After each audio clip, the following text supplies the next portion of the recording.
Hey guys, this is Nick Love of Love Racing. Today we're going to be doing another hot lap video with the Mustang FR500S at Watkins Glen in the boot configuration. In this video, we are first going to go over a full speed lap, but if you want to skip directly to a turn-by-turn breakdown, you can click the timestamp below. Also, there will be a link to the setup, iSpeed, and Ghost file in the description. Alright, so let's get straight to this lap. Alright, we're going through turn 11 here. There's a lot of runoff over here on the left, so you can really track out. Use all that track. Alright, here on the front straight, you'll be approaching turn 1. The track starts to go downhill, so you're going to need to brake a little bit earlier than you think you would. I use the 200 marker, get down into third. Try not to use so much of the bumper on the right. You get the car a little unstable, and I track out a little bit more than I should there. Going towards the top of the hill, stay right here. Hug the right until you see this little white line, then turn left. Hug the left there, use the bumper. And then just trying to straight line this, use the bumper on the right. And then get ready to get in fifth gear. Alright, here you're coming up to the entry to the bus stop. You're carrying quite a bit of speed here. I like to use the 300 braking marker on the left. Downshift into fourth. You can use a lot of the bumper on entry. Try to keep it nice and tight. Alright, here we're about to enter turn 5. Keep it a little tight here. Stay off the throttle, you're going to be a little grip limited. And just get back on the throttle when you know you can track out. Use the bumper on the left. Here we're entering the chute. Get down into third gear right when the pavement changes colors. Turn in. Get back on throttle. Use all the track. Alright, here we're headed for the toe. It's downhill here, so you'll have to brake a little bit earlier. Try not to turn in too early. Follow this little patch, which will give you the path you want to take through this turn.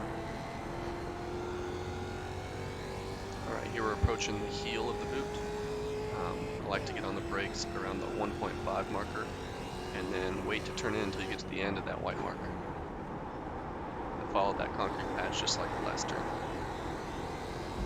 Alright, now we're approaching turn 9. This is the slowest turn on the track. This braking zone is uphill, so you can brake a little bit later. Your instinct here is to turn in early. Try to turn in later and look at that concrete patch as well. I don't brake for turn 10, and I turn in at the 100 marker. Get back on throttle at the apex. For turn 11, use the end of the tire wall as your braking marker. Follow this concrete patch. And remember, you can get back on throttle a little earlier because you have a lot of runoff on the left. Alright, now we're going to start getting into the turn-by-turn breakdown. You can see the 200 braking marker here on your left. That's where you'll start braking and downshift into third. Entering turn 1, I brake a little earlier, and I end up getting on throttle and turning in early as well. This is going to end up pushing you wide. There's a lot of runoff over on the left.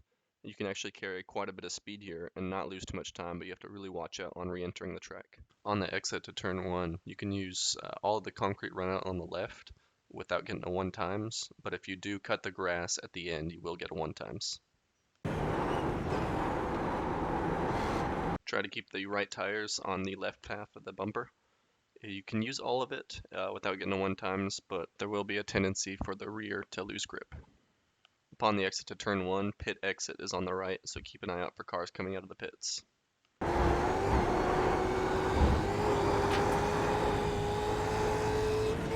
The end of this concrete patch is a good turn-in point reference. The goal here is just to minimize the steering angle and distance traveled.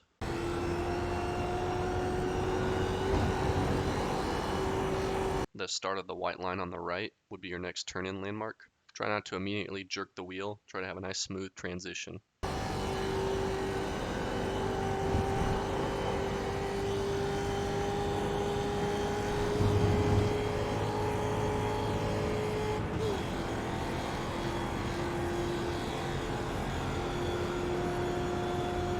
On the entry to the bus stop, I lift at around the 400 marker and start getting on the brakes, downshift into fourth at the 300 marker.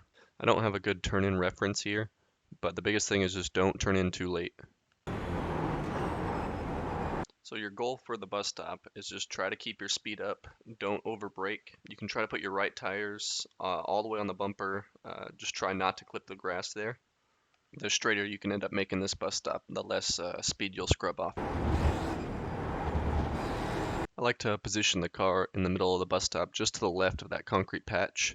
I find that if you track out any more, you end up scrubbing off a lot more speed. So your entry to turn 5 is really dependent on your exit to the bus stop.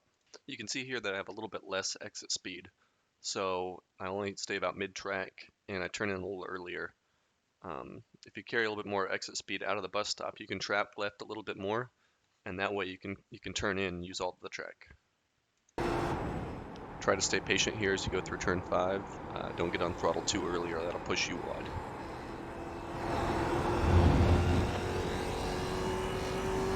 It might be difficult to see here, but the track surface changes colors, and I brake right before this point. Once you downshift into third, you can start turning in and easing off the brake. The trail braking here kind of helps you rotate the car on entry.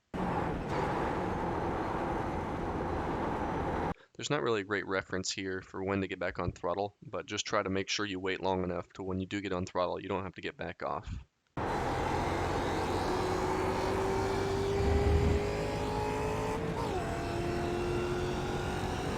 Heading into the toe, I like to get on the brakes at around the 200 marker.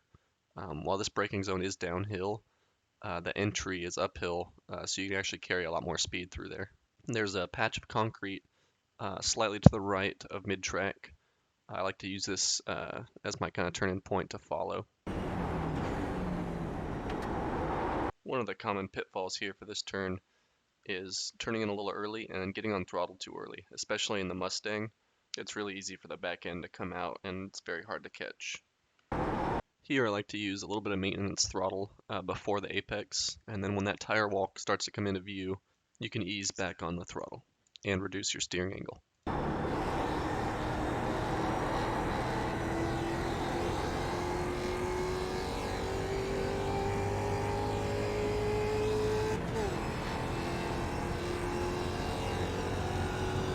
A good braking marker for the heel is halfway in between the 200 and 100 markers.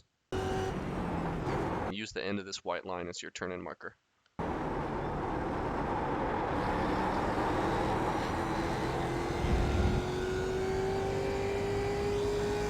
There's no great defined landmarks here for turn 9. What I like to do is when I can start to see that bumper on the left, I start to get on the brakes. Here going through turn 9, you can kind of see this bumper is not very friendly, so just keep an eye on that. Try not to touch that if you can. Turn 10 only requires a momentary lift and turn in around the 100 marker. There's also some runoff on the right that you can use, so you can get back on throttle at the apex.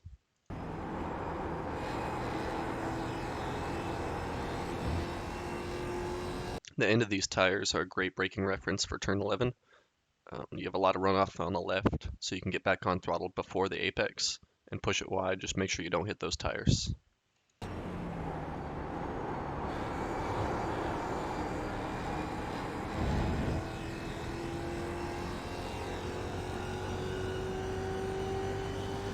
Guys, hope you enjoyed that. As always, thanks for watching. If you liked this video and you love racing, hit the like and subscribe button to catch the latest. Also want to give a shout out here to Sean Saputra for the car and intro graphics.